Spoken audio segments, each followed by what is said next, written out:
There has to be some common sense. Yes, sir. They have the car stopped at 10th and Ranch, Michael Byler. We still don't know who pulled the trigger.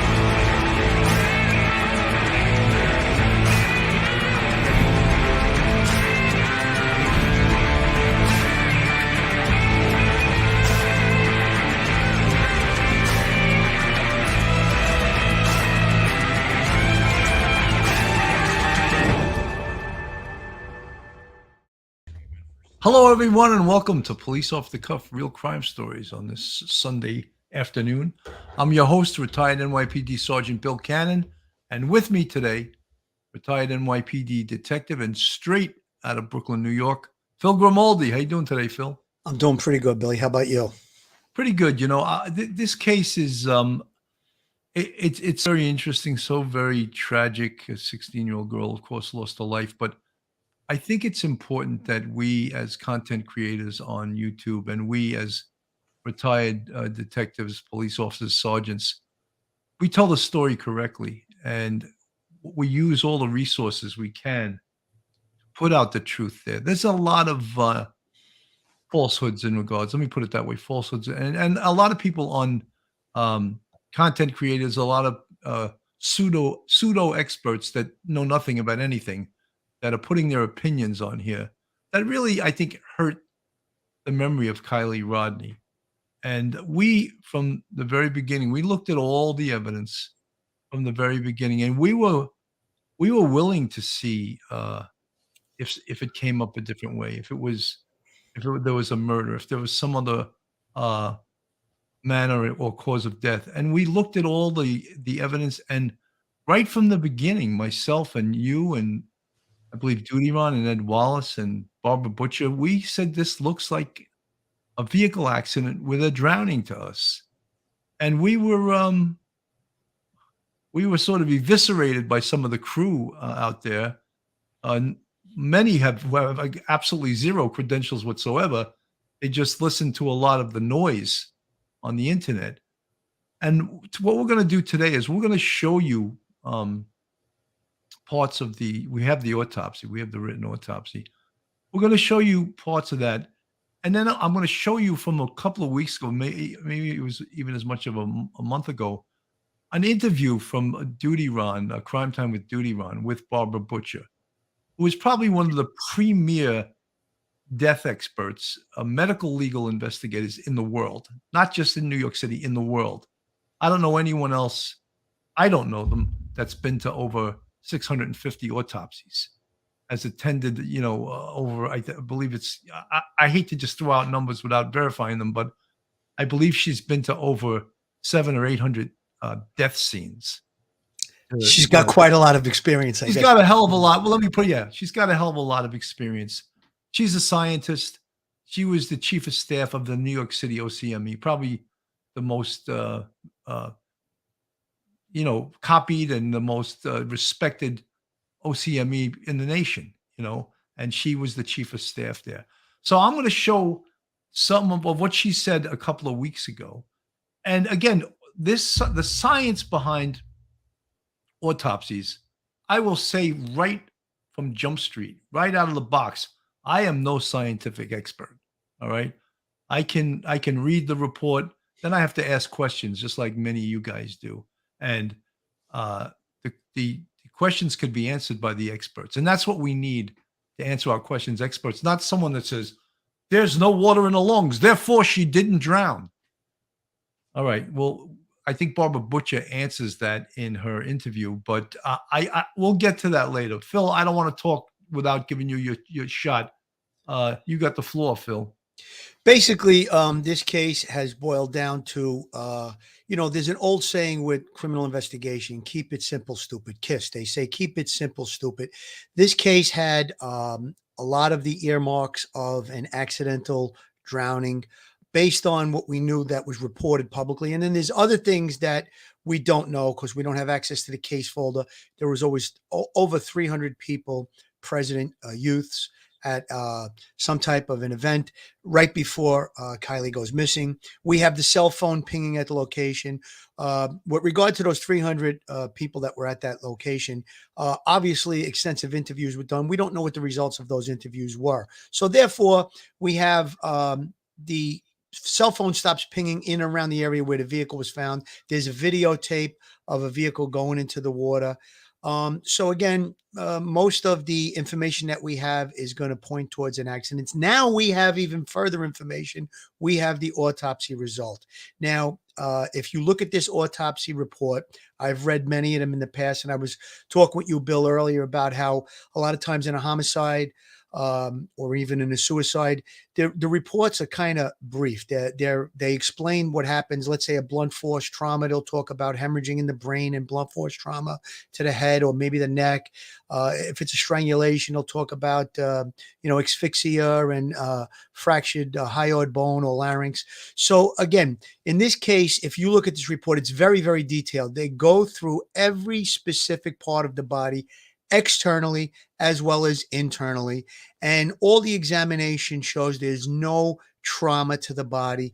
The body, from what you can gather on this autopsy report, was obviously very much intact. There was some they describe as moderate decomposition. Now, I don't want to go too far into what exactly takes place in the autopsy, out of respect for Kiely Rodni and her family, respect for the victim. But I put a lot of weight in this autopsy report. I'm very, very satisfied with it.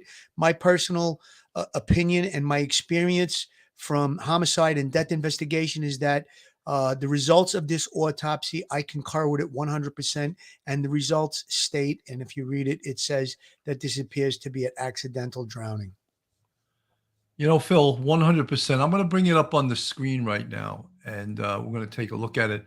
Now, one of the things, coroner final report of the investigation, Nevada County Sheriff's Office, Shannon Moon, Sheriff Coroner. However, a medical doctor performed this autopsy. This wasn't performed by, some second-rate person. It was performed by a medical doctor. And one of the things you notice in the upper left corner, final classification, accident, right? So the cause of death was drowning, right? The manner of death was a vehicle accident. So many people do not want to accept that. And it's a lot of the internet sleuths we see again. And I have to be critical because they're what we call in New York City Police Department, what we would call as shit stirrers. They're stirring the shit, but they have no credentials in order to do that. And I have to criticize them. I just have to. Now, if you go down in this report, cause of death, drowning, all right? So cause of death is drowning. The classification was that it was an accident. They knocked that right out of the park, the first page, right? It's out on the very first page. And if you go down where it says injury information, decedent drowned in a lake while inside her vehicle. It doesn't go into specifics of how it happened. And then it gives you a couple of other pedigree information things there. It identifies the Presser Lake. It's a very, very detailed report. And out of respect for the victim, I'm not going to go over the whole report because there's some very personal things in there. And I don't think we need to know that. But what we do, here is the meat and potatoes of it, is the toxicology report. And in no way on this earth am I a toxicologist, nor can I speak with great authority on it. But here is right at the top left, it says toxicology report. And then it shows you what positive findings were inside her body at the time of death. Phil, you want to jump right in with this? Can't hear you. Sorry, on the first page, you showed the cause of death being drowning. Now, that's not just a doctor's opinion. They're going based on scientific medical evidence that they concur from the autopsy results. There's specific things that they look for, and they have concurred that this isn't a drowning death. And they also are concurring that it's accidental, based on numerous things as highlighted in this report. The toxicology shows different samples that were taken from the liver, and it shows ethanol, nicotine, caffeine, codeine, delta, all of these different things that are present. It also talks about that there could be alcohol in the bloodstream. However, it also says that it could be picked up, the trace amounts could be picked up due to body decomposition. So again, that's a little bit, expertise of medical. Someone like Barbara Butcher can explain that better, but it's kind of given the breakdown of what was found in the toxicological report. And again, to put it in layman's terms, there was alcohol found. However, they don't know if it's from the bloodstream or something that appeared after decomposition takes place, because the body wasn't found for, I guess it was about 10 days. Well, Phil, in layman's terms, and I think you said it, but just to completely verify that, is that the decomposition process of the body produces alcohol. So the Right. alcohol in the blood, it may not be from her ingesting it, because the fact that she was submerged underneath the water for 2 weeks, there's decomposition, and that, of course, produces alcohol, which will skew the test, would just not show. Was she intoxicated by alcohol at the time of her death? I can't say that. I don't know if a pathologist can say that now, because of the decomposition that produced the alcohol. However, there was also THC in her blood, which is the active ingredient in marijuana. Was that enough to make her impaired or intoxicated? All we know is, and we know this for a fact, her car wound up in the water, Yes. and she died from an accidental drowning.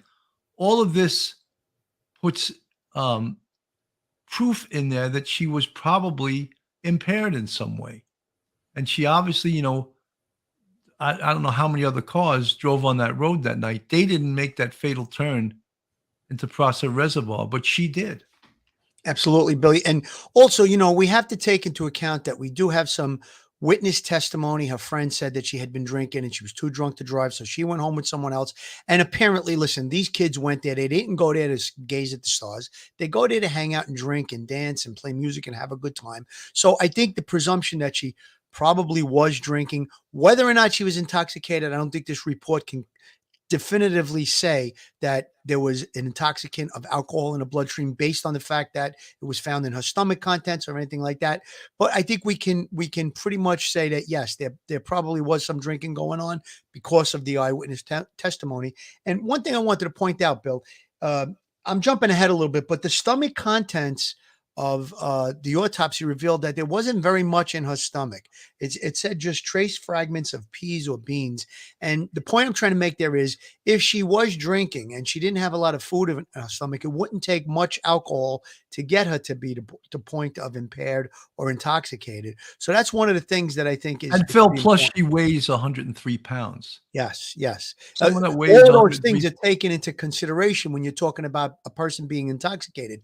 You have the weight of the person, because the alcohol has to get distributed throughout the body before it affects the brain and you become intoxicated. You have to take the stomach contents that would slow down your intoxication. And then there's another factor that people don't readily know. If you're extremely tired, that can play into how quickly you become intoxicated as well. So sleep is a factor, stomach context, body weight, all of those things come into place when you're talking about being intoxicated or impaired.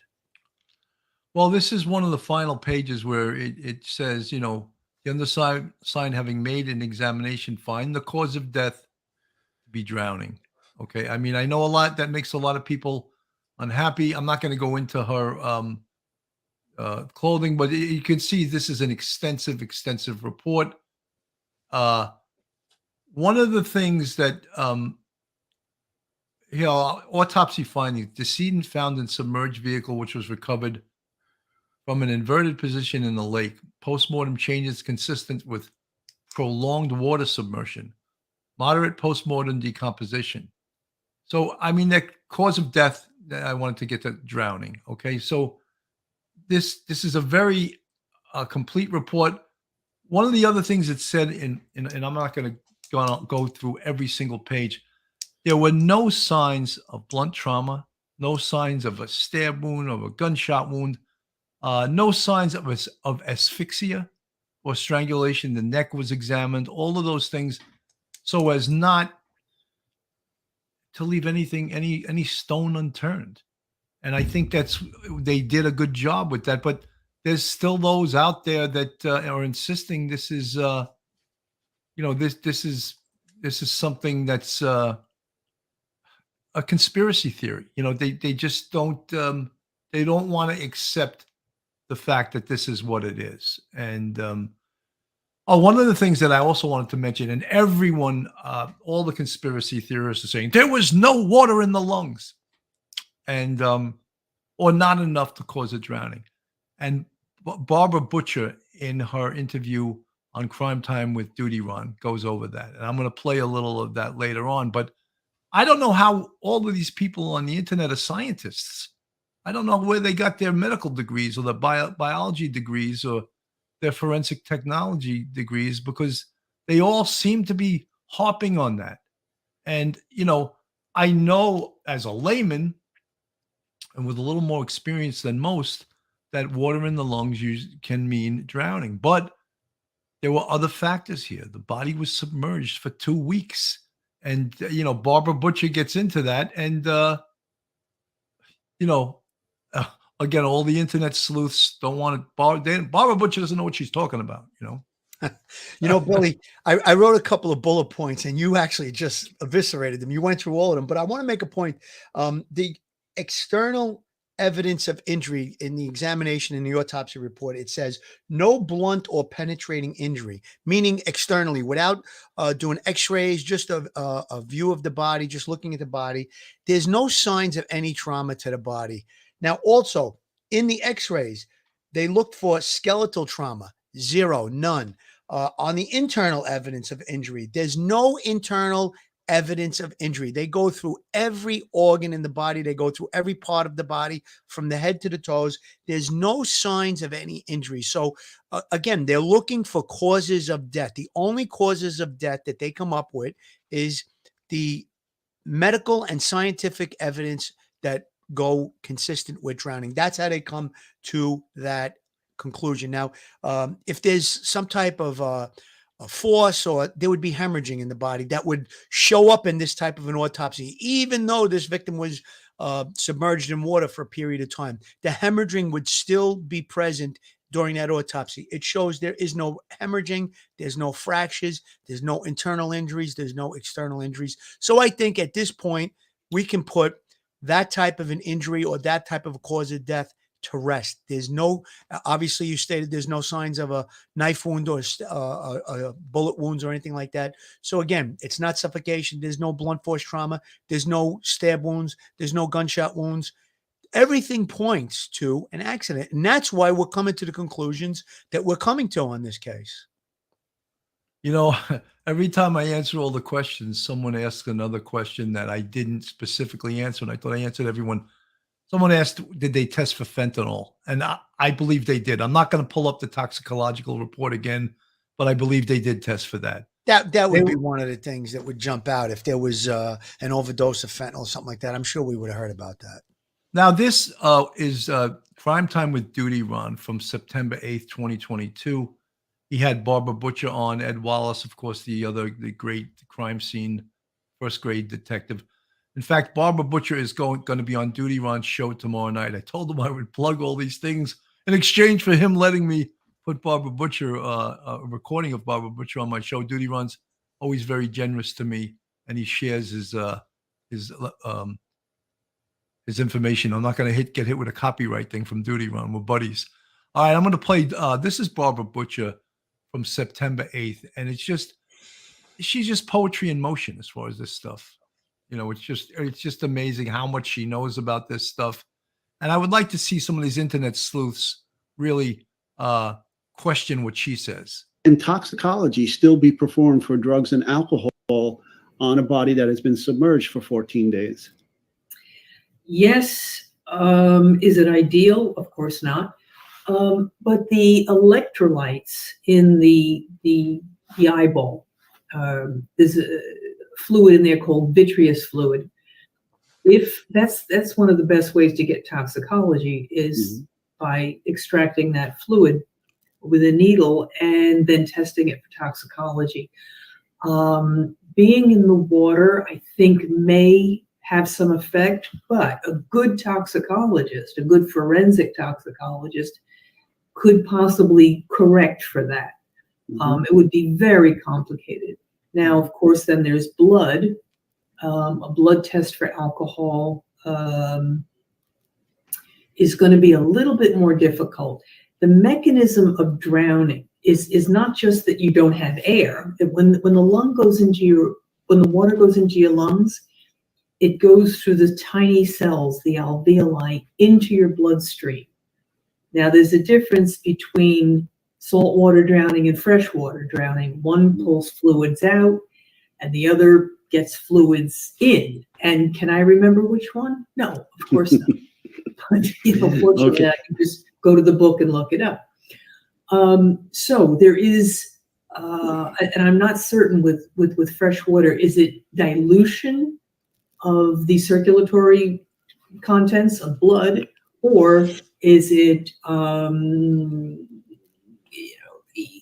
the electrolytes have transferred across the cellular membrane, et cetera, et cetera. So there's going to be some dilution in the circulatory system. So alcohol test could be a little hinky. It could be difficult. But I think the vitreous, since you don't have that dilution, the vitreous fluid should be good. Okay, since you brought up drowning, let's talk about that, the mechanisms of drowning. And in this case, if she was dead before she entered the water, what would you expect to find in the lungs upon autopsy? You know, what a great question, Ed. Yeah. That's such a great question, because again, so many people from these conspiracy theorists insisted, you know, she was murdered, then put in the car. So Ed Wallace is going to slam the door on that. You would not see that same, it's different. A living person will inhale water. They'll swallow it and inhale it. A dead person will not, but will water seep in? And yeah, eventually. So that was a huge question, and I thank you. And I don't mean to cut you off, Barbara. Keep that thought, because a lot of people were thinking that, well, that's the answer. If she has water in her lungs, then she was alive when she went into that water. And I was thinking, just as a layman's person, you know, somebody that doesn't know anything about your field, I was thinking, well, if a body is there, wouldn't water slowly go down into the lungs? Could you talk just about that, Barbara? Sure. I have 2 weeks in the water. There's no reason that water would not enter in through the nostrils, through the mouth. And would there be more water or less water? That's beyond my pay grade. But no, of course, I think a body in the water that was already dead would become fully waterlogged. But would there be a difference between a person who is alive and a person who is already deceased that was just discarded into the water? And I hate to use that term, but you know, we got that. We had that a lot in the New York City Police Department, where we'd find a body floating in the East River, and it was dumped in there after being shot or stabbed or whatever the case may be. But water will seep in. But is there a difference? Is what I'm trying to differentiate here. If it's someone gasping for water, would that be an indicator when you conducted this, when an autopsy is conducted? You know, the fact that she's in there 2 weeks kind of throws it all off. For instance, I would say that let's just look at it from a common sense perspective. A living person who is drowning, they not only inhale lots of water, but they swallow water as well. It's like a reflex. So their stomach will have a good deal of water in it. So let's say that person was pulled out of the water and immediately autopsied within, 12, 24 hours. They would see lots of water in the stomach, lots of lung changes, the alveolar changes in the electrolytes. that represent drowning. And but if you take the same case, take a person who goes in who's already deceased, someone shot, thrown in the water, and retrieved very quickly. I don't think you're going to see as much water in the stomach because they're not swallowing it. Is it seeping in? Yes. But how much is absorbed? How much seeps in? How much time does it take? I think that's going to be thrown off to hell with a case like this. Yes. Now I've been looking in the chat, and they're saying that there might be some discrepancy between the what Doug had told us from Adventures with Purpose about the 80-degree water temperature, that it might have been 70 or lower. But regardless, okay, it's a minimal difference. Well, I want to say this: we have Nick Wren, who did the dive. He's waiting in the waiting room, and he is going to join us, and we'll ask him about the water temperature because he's the guy who went down. Okay, folks. So I don't want to steal Duty Ron's whole show, but that's the great Barbara Butcher. While I was watching, there was several questions in the chat. One was, did they do a rape kit on Kiely Rodni? Yes, they did. That was slammed the door shut on that. You're asking about some of the other substances, fentanyl. From what I read, they tested for all manner of narcotics. Some of you are much more expert at that than I am. I don't know specifically if there's one test for fentanyl that would bring it up. I can't answer that. Phil, do you have the answer to that? I mean, I'm sure that there's a screen for when they do a toxicology screen for narcotics. I'm sure that fentanyl falls into that toxicology screen. I would be, I think they would be very remiss if that wasn't in there in the age that we're living in today, where fentanyl's all over the United States. So I'm gonna err on the side of caution and say that yes, they did test toxicology for fentanyl. However, it's not listed in there that it specific says, oh, we did test for fentanyl or heroin. I think the toxicology report, it screens for all of the, the known drugs that are used both, for people to get high and poisons and stuff like that. If there was some type of, a toxin that was found in the body that wouldn't normally be there, I think that would pop too in toxicology report. My skills as not just a talent, a host, but my skills as a producer, I was able to bring this up again. I got a little nervous about bringing this, but this is you did good, Barry. The toxicology report. So it lists all the substances, and believe me, the tests that they do when they refer to the technical name for it, delta 9 carboxy THC, all of these Bill, could you go back up a little bit? I just want to point out something that I saw. Yeah, on that next page. Just go up a little bit more. Good, right there, right there. Now, I see where it says positive findings.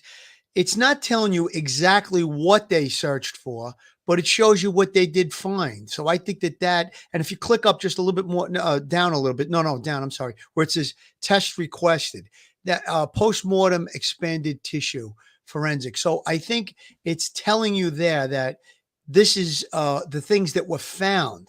That testing might have, maybe 50 or 100 different narcotic substances that they test for. But I think it's showing that's the substances that were positive. So again, recreational drug use, marijuana, cocaine, heroin, fentanyl, I would think that those would be the topics that they would try to get, screened for. So, and then they did come up with, like it says, nicotine, ethanol, all the different things that it did come positive for. So, I mean, it's not saying specifically we tested for fentanyl, but I think it's giving you a pretty good idea what did show up. Again, and I say this, and that term ad nauseum I use all the time. Investigation is an art and a science. This part, the autopsy, the toxicological report, that's the science of investigation. All right. The science can help prove or disprove the art of investigation. And the art investigation in these cases is so important. And Phil alluded to it before. They interviewed over 300 young people. that were at this party at the near Presser Lake Reservoir. We don't know the results of those interviews. How many people saw her get into that car, start that car, and pull away? I don't know. Does anyone know? No, just the detectives know that. They're not putting the results of the interviews out there. Will cause more conspiracy theories. But I would bet that the investigators know that. Look, one of the things I think that really taints this case a bit is the mistakes that were made by law enforcement. And law enforcement makes mistakes in every you go to every investigation throughout this nation. In Stockton, California, they just caught that serial killer. You think they made some mistakes over the past year in that case? Absolutely. But it didn't get as much press. But if you guys all knew about about the mistakes made in that investigation, you'd be all over it. And someone didn't like the fact that I said I referred to some of this stuff as conspiracy theorists. Well, look, we're trying to slam the door on every possible question. And people had said, "Oh, she was killed before she got into the car." That door was slammed shut. There's no blunt trauma on her body, no signs of gunshot or stab wounds, no asphyxia, no signs of bruising to the neck, no signs of petechial hemorrhaging to the eyes. So that we slammed that door, but there's still people that say, "I still believe she was killed and thrown in that car." I mean, what do you need to convince you that didn't happen?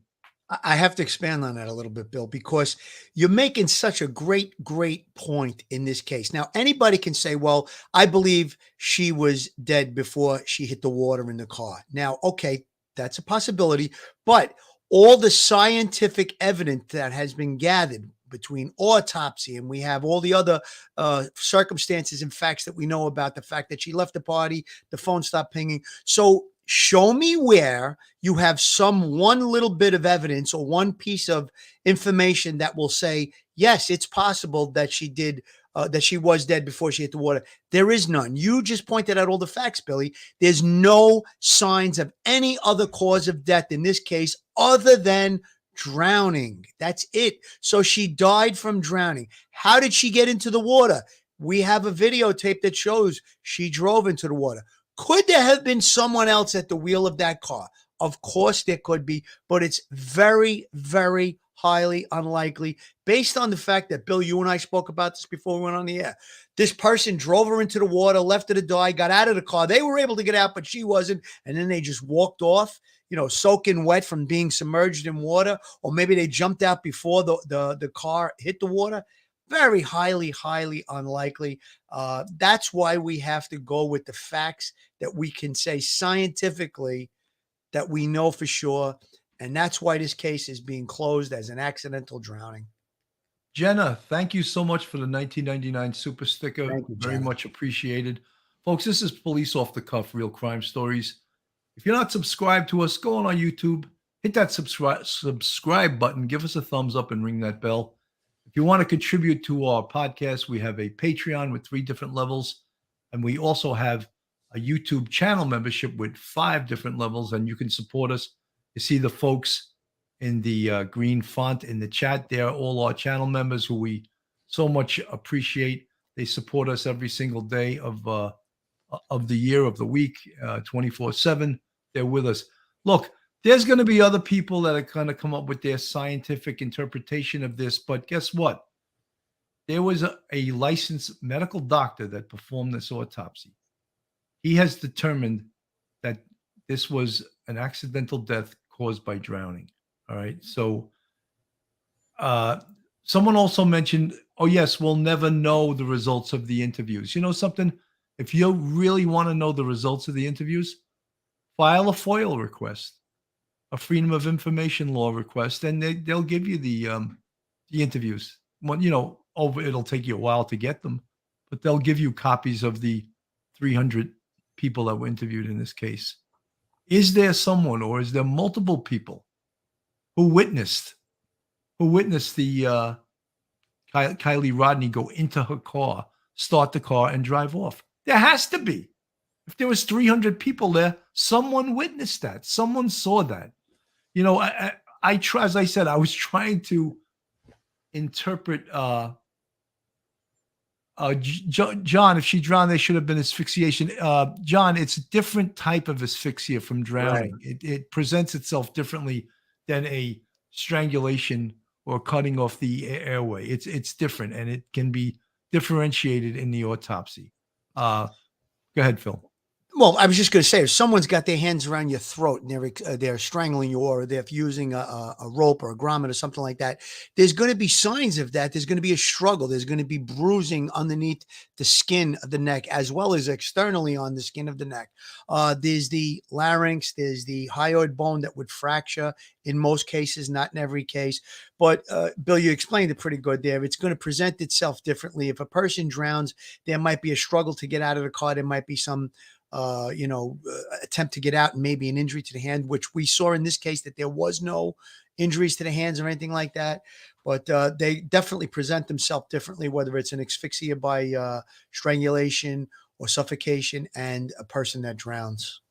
Cindy Everett, you came here to make us accept her death as an accidental, but now I'm thinking it wasn't. Not a lot of clear answers from the expert and from the toxicology. Cindy, I'm just presenting the evidence to you. You can believe it or you can interpret it whatever way you choose. But I think that the evidence is pretty clear. And, there's others that will present it and say, oh, no, this was not an accidental death by drowning. And they can interpret the evidence in whatever way they want. But I believe that the person who is the most important in this is the pathologist who ruled. He's a medical doctor. I don't think he has an axe to grind. You think he's conspired with the police department? Oh, let's make this a drowning and an accident. That's what I was going to. He really did that. I mean, there's so many hands involved in this that everyone would have to get together and say, all right, we're gonna cover up this murder and we're gonna make it an accidental drowning. There's so many different investigators, different agencies. Plus, you have the scientific examination part of it with the autopsy that would have to go along with it. You're talking about professionals that put their careers on the line. That's very, very extremely, not even extremely, it's 100% not going to happen. You could never get everybody to join in on a conspiracy on a case like this. It's just really not even acceptable to even talk about that. And we're not here to try to make anybody accept anything. We're trying to give our professional opinions on what we think happened. And we have a lot of evidence to back up and facts, specific facts to back up what we're saying is to be true. Phil, people are not accepting in the chat that she was tested for fentanyl. And again, that's beyond my scope of scientific knowledge. I can't 100% say she was. That's something tomorrow night when when Duty Ron has Barbara Walters, I was ready to say, when he has Barbara Butcher on his show tomorrow night. They'll go deeper into that. Yeah, but maybe Bill, they won't know the answer. Even though people are saying, well, dude, we don't know for sure. It's not listed in there specifically fentanyl. But don't you think, Bill, that if there was some type of an intoxicant that was present that caused her to become unconscious or whatever, that would be found in this autopsy? I mean, they would be so remiss if they didn't do that. And I doubt very, very highly that is the case. Nina Park, I mean, this is the question. This is the $1 million question. But why would she be in the back if she was alive driving and not that drunk? Why wouldn't she get out of that open window? Makes no sense. No, it actually makes a lot of sense because the car flipped over.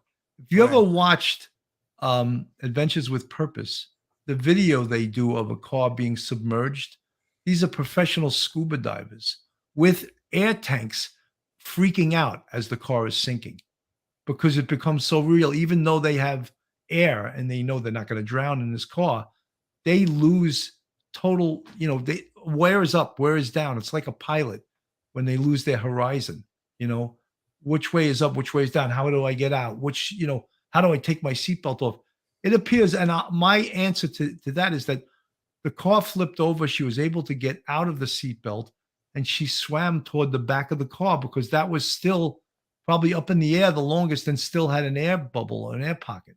That's my answer to that. Bill, we explained it in previous shows, and I'm going to use my cell phone again. Now, if this is a vehicle, this is the front of the vehicle. The engine compartment has the heaviest part of the vehicle, obviously because the engine's made of steel. So the minute it goes into the water, it begins to lurch forward. Okay, so now it's not within seconds, it's in this position probably, and probably within 30 seconds to a minute, it turns completely over. Now, if you want to just try to picture in your mind, go into a dark room and bend over and touch your toes. That alone, if you're in a dark room now, she's in a vehicle, it's extremely dark out, she's now in the water, the car is lurching forward. You know, we explained how physics works and the law of gravity. The car is going to go over. It's extremely disorientating. So again, go into a dark room, go in a room, shut off a light, and just bend over and touch your toes. That alone could be disorientating. Now you add the fact that she could be possibly intoxicated. It's dark. It's water filling up. You can't breathe. So again, the back of the vehicle, that's where the air pocket would be. If the vehicle is in this position and then it's going over, the air is going to, obviously, gravity is going to take the air up to the back of the vehicle. That's how we think, most logically, that she wound up in that position. And again, maybe she didn't even have her seatbelt on. Maybe when she started to go into the water started to fill the car from, let's say, from where the brake pedal is and the gas pedal up because of the position of the car. And she might have naturally flowed that way. There's so many different things that we can explore with regard to how she wound up in the back of the vehicle. But it's not suspicious at all that she's in the back of the vehicle. That's the point. Spicy lady, we never said she wasn't drunk or high. We just It's said that, inconclusive at this point. right, the amount of toxicology, she had THC. I don't know how much THC makes a girl that weighs 103 pounds high. She had a certain amount of alcohol in her system. However, some of the alcohol can be produced by putrefaction, which is, the body breaking down. So yeah, her friends, again, the art of investigation, her friends said she was intoxicated. So besides the scientific evidence, we have interview evidence of that she was high. So no one ever said she wasn't. After all, no, please don't say that people who disagree no, I'm not saying that. What I'm saying is people that disagree with this finding are disregarding the evidence. And I'll say that right out. And if people want to criticize me, bring it. Come at me, because you cannot disregard the evidence and just invent evidence. And that's what a lot of people online are doing. They're just inventing scenarios that don't exist. Billy, let's face it. You as an investigator, me as an investigator, we did many, many cases, whether it be from a pet larceny to a triple homicide. When people come with evidence, you're going to listen to it. You're going to try and take that into account. And the investigation goes in the direction that the evidence leads you. You don't just say, well, I think it's this, and you just go close a case out based on what you think and your own opinion. No, you go based on fact. And you gather evidence, you do interviews, you take the scientific evidence, you have the electronic evidence, all of the different things. So we're not just shooting from the hip here. And if anybody wants to challenge what we believe, put it in the chat. If it's a respectful challenge, we'll try and answer it. And maybe it could be something that we missed or we didn't say. But as far as I'm concerned, based on all the evidence that we have in front of us, this is clearly an accident. With regard to the open window, let me just say one thing. We don't know how that window got open. Perhaps as she started to sink, she did try to open a window to get out, and then the system shorted out from the water and it failed and the window was only half. Or the water entering the vehicle can cause the switch to short out and it opened halfway by itself. There's so many possibilities with that. However, put yourself in this position. You're in a dark area. You're wound up in the water. You might be a little intoxicated. You might be a lot intoxicated. You're disoriented. You're upside down. It's very, very easy to succumb to drowning within a 30-second or minute period in a situation like that. Folks, I want to also just mention something. And to me, this has a lot of credibility. And some people are questioning this also. Adventures with Purpose, they already printed a thumbnail saying that we are aware of the autopsy findings in the Kiely Rodni case, and we totally accept the findings of the coroner and of the autopsy results. So they're not. I know they said initially, and it caused a lot of people's. Nick Rins said that, oh, this is highly suspicious. But he's saying now, and Adventures with Purpose put out a statement saying that we totally accept the findings of this autopsy and the findings of this investigative body. So I think that adds a lot of credibility to this whole investigation. Billy, I mean, let's face it, a lay person that's not familiar with criminal investigation, death investigation, they see a body in the back of the vehicle when they go down. Nick Rinn, that he said it as soon as he came up from the water in the video, he says, this looks suspicious. I get it. To a lay person, that might seem suspicious at that point. Maybe her body was in a contorted position or whatever. The bottom line is that we've explained how we believe the body could wind up there. Again, it was also in the water for a period of 2 weeks. It could have moved around in that period of time. Currents, a lot of different things. But to the lay person, would that seem suspicious? If you're diving and the person went in the water, you're going to, I mean, the general thinking would be that the person's going to be in the driver's seat, and she wasn't. So again, could that raise a little suspicion and question? Yes, of course it can. But we gave several different scenarios how we believe she wound up there. And again, you have to keep it simple. If there were signs of trauma to the body, or she was tied up or something of that nature, and she's in the back of the vehicle, then yes, of course, it's highly, highly suspicious, and foul play would be the first thing on my mind as an investigator. But none of those facts are there.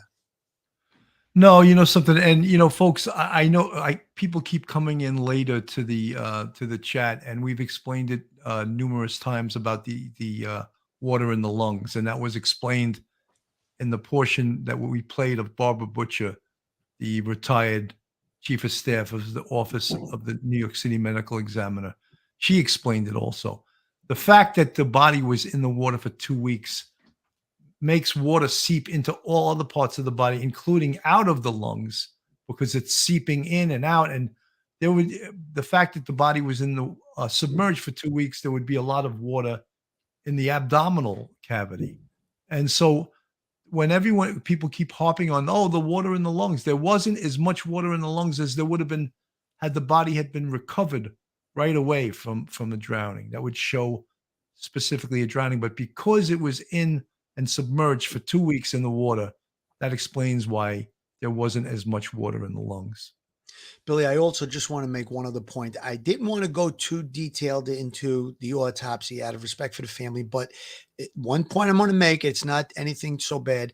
The autopsy report, they talk about the abdomen being slightly distended, meaning that the buildup of gases, when you die and you're submerged in water, different changes will take place. Gases build up. So again, those gases building up could have forced water out of the lung, could cause other things to happen. So the body was going through changes in that 14-day period, whether they be just general decomposition. Now you add into the fact that the body is submerged in the water. It might accelerate certain things, slow down others, but these are all scientific things that a medical examiner will look for during an autopsy, and they will take these things into account. But if there was any signs or any definite markings or some type of evidence that would point to an unnatural death, blunt force trauma given as an example, they would have found it. It's just not there. Yep. Karen Broderick, thank you for the £2 super chat. Do you think the black box report will be released? No, I do not. I do not think, unless someone files a freedom of information request. They're not going to, the police aren't just going to release the contents of their investigative case folder. They're not going to do that. Is there going to be a civil case, you think, in this accidental death? There could be, right?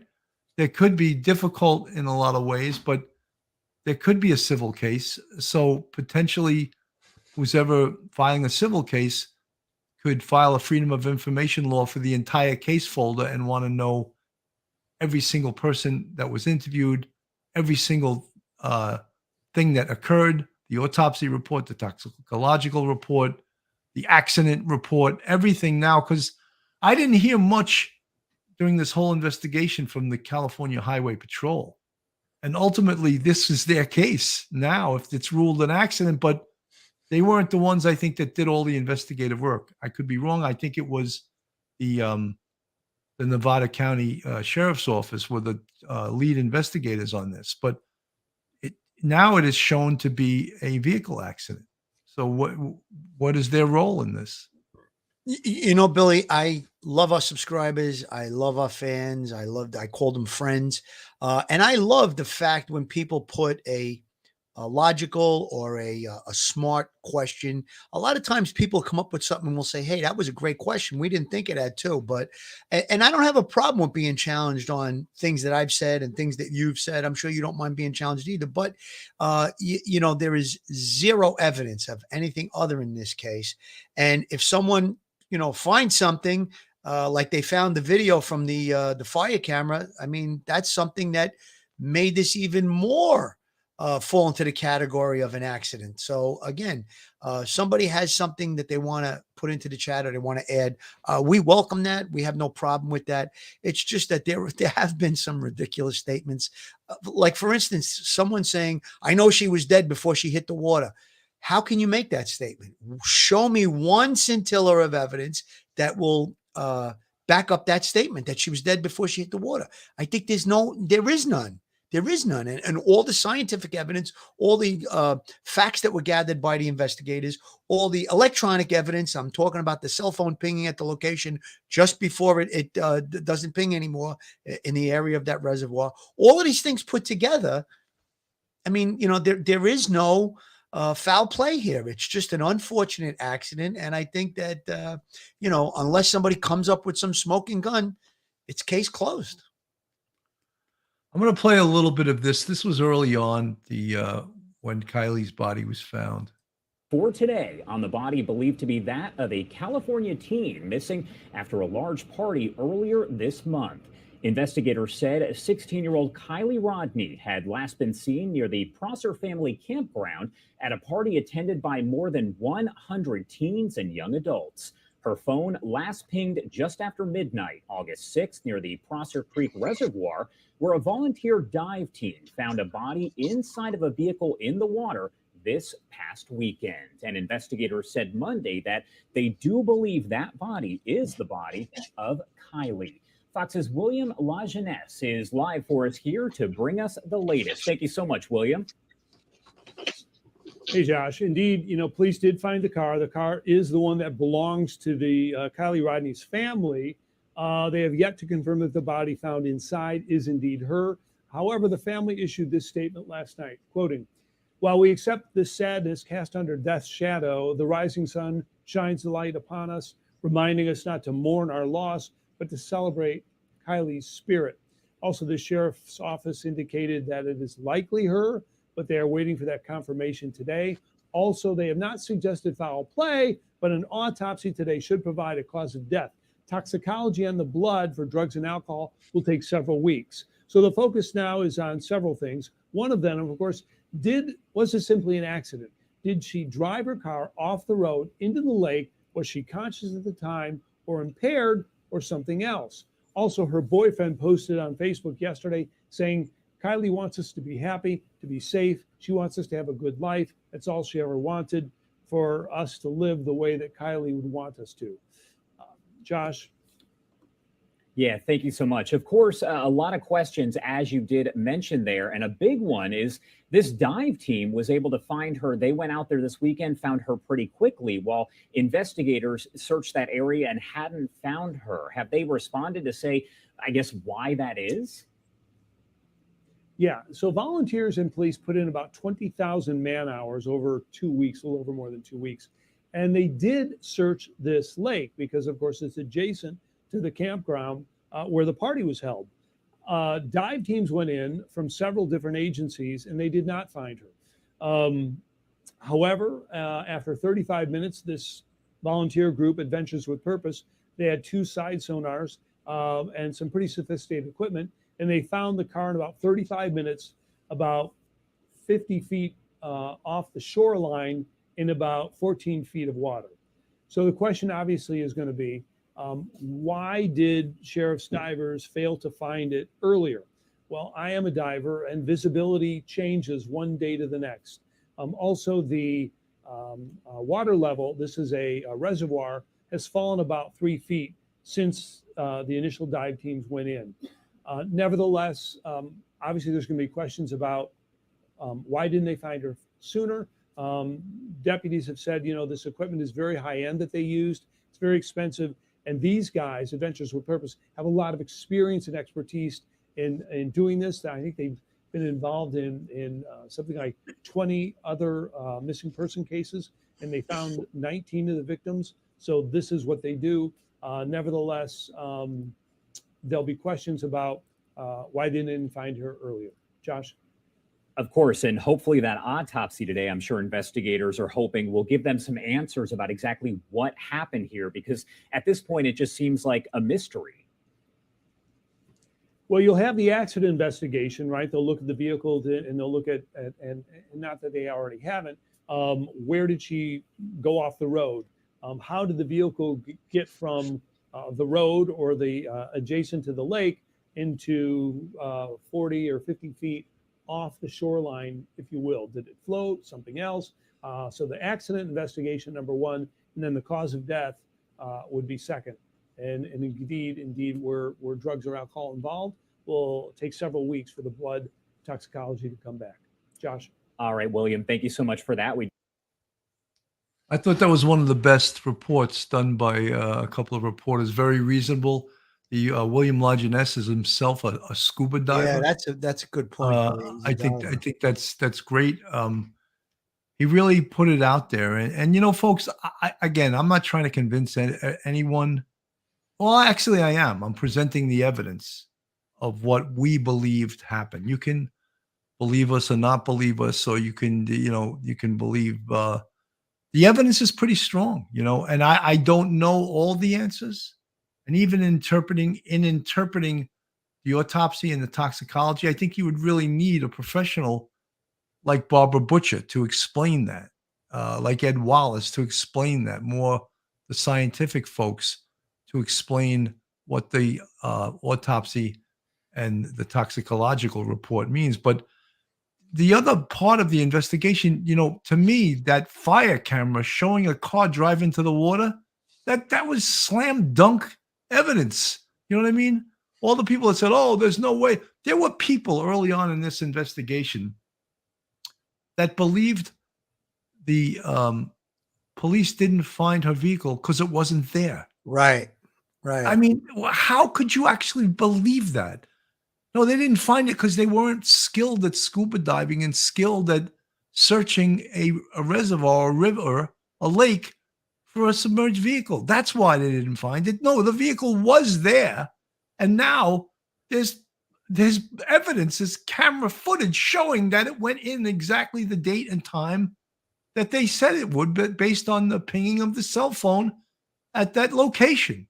So again, people still want to question it. Oh no, they made that up. They made that up. And I know sometimes I speak in absolutes. That's because I have a background in this. There are many people on here, and I'm not ashamed to say or afraid people are going to criticize. They don't have shit as far as credentials. None. Their credentials are they drink coffee at their table and they smoke cigarettes. That's their credentials. So you want to believe them and go with their conspiracy theorists, go ahead. But, we're presenting evidence. We have over 48 years of almost 50 years of police experience.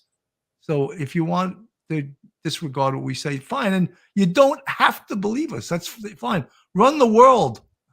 Thank you so much for the 1999 Super Chat. Thanks for another great hour. See you tomorrow. Go Padres. Okay. Well, I was saying go Yankees, but they lost last night. But that's all right. They'll get another bite at the apple, as they say. Bill, you made a good point about how the conspiracy theory started at the beginning. Well, they didn't find the car because it wasn't there. It was put there afterwards. They held her someplace or whatever, blah, blah, blah. And now that the camera was found and the exact time that the pinging ends and the camera shows the vehicle going into the water. So now the conspiracy theories changed a little bit. And it's not about, we're trying to prove or we're trying to convince people. We're stating the facts as we see them that are right in front of us. if it walks like a duck and it talks like a duck and it quacks like a duck, or however the saying goes, it's a duck. So again, we're not just, oh, this is my opinion based on drinking coffee at the kitchen table. This is my opinion based on experience and all of the evidence presented, an autopsy report that I would really urge people, if you still have doubts about this case, go online, find that autopsy report, even though you may not understand all of it. And I had to look up a couple of words in it for my own self, that words that I didn't understand. You could still get an idea of how extensive this autopsy was and how they looked at every single possibility as looking for a cause of death. And the only thing that they found was the drowning. So if you're still, the autopsy report is 18 pages long. It's quite extensive. It gives the toxicology, gives everything. It goes step by step, what they did, how they photographed from the beginning to the last thing that they did. And again, if you still have doubts after that it was a drowning, then I don't know what to tell you. Pull out a crystal ball. Moonlight View, thank you for the $5 super chat. Thank you, gentlemen. No, thank you, Moonlight View. Thank you very much. Crime and crochet are my hyper focus. Could further tests be ordered for the retained tissues? Fentanyl is rife in the area but wasn't tested for. Or is the case closed? The case is closed, unless the family has already, Kiely was buried, or she was cremated. She was cremated. So there's no, they're not going to, unless the family requested additional tests on the tissue, no one, the public can't do that. So I think this is a closed matter right now. This is a closed case. Phil, I just we went to the quick. Joe Murray, attorney at law. Have you found yourself in a jam? Are you in need of legal counsel in the New York area? Do you need a victim's advocate? Well, Joe Murray is your man. He's not only an experienced trial attorney, he's also a retired 15-year member of the NYPD. He literally knows both sides of the fence. His website is jmurray-law.com. His telephone number is 646-838-1702. Or you can email Joe at jmurray-law.com.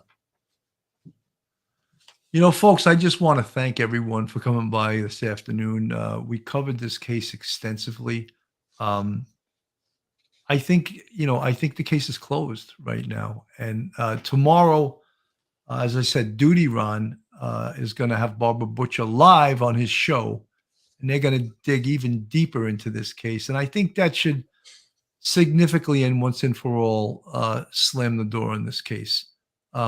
There's many other, pseudo experts coming on the internet, but I think that Barbara Butcher is probably the number one death investigative expert, probably in the world, and maybe you could come up with someone that has her experience or maybe close to her level of experience, but I don't think you're going to find anyone who has more experience than her. So again, I posted the video portions that I showed of Crime Time with Duty Ron with Barbara Butcher as a guest. I put that link in our show today, so you can pull that up, and that's really a damn good show if you want to watch that too. Phil, final words. Final words. Thanks for having me on today, Billy. That autopsy report revealed so much. Rest in peace, Kiely Rodni. God bless her. God bless her family. Prayers for them. I don't think there's any question at this point or need for further investigation. With regard to that last question about tissue samples are retained for future examination.